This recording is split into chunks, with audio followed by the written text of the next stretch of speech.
फूलैलू काहे धनिया हमार, बोलला तो काहे देते बाड़ू हमके झार।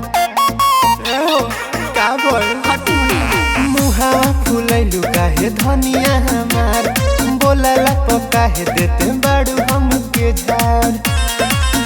कैलू आँख काहे हमारा पलाले लाले। सुनी ढेरे छुपावलो ना छुपल ए रजाऊ, तोरा पड़ोसिन से चक्कर चले। ढेरे छुपावलो ना छुपल ए रजाऊ, तोरा पड़ोसिन से चक्कर चले। सब बुझता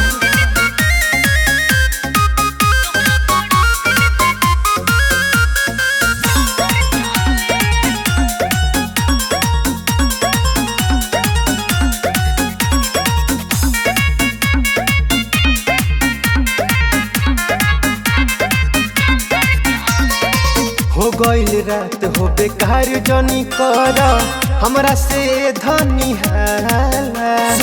सुनले बानी कुमारे में फानत रह तू दुताला। ई बतिया के कहला तोरा से।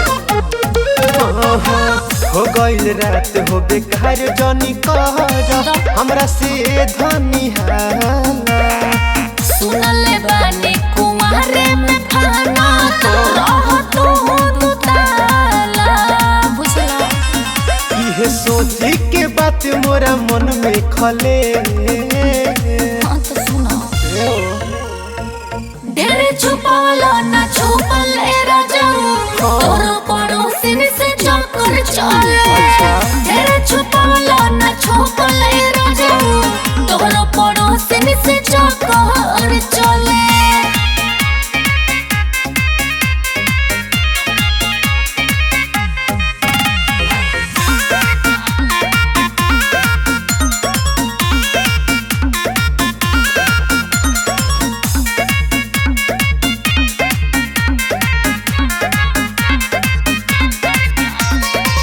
खाई के भात भतार के धनिया काहे? छिन तड़ू अधिकार हो।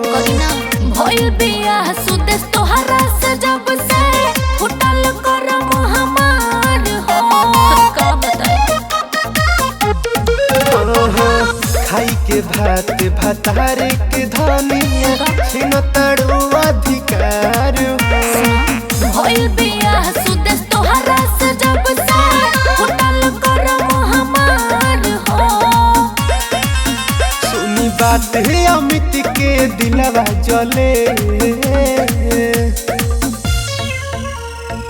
ढेरे छुपावलो ना छुपल ए रजाऊ, तोरा पड़ोसिन से चक्कर चले। ढेरे छुपावलो ना छुपल ए रजाऊ, तोरा पड़ोसिन से चक्कर चले। अब तो सुधर जा। अरे सब झूठ बात हो।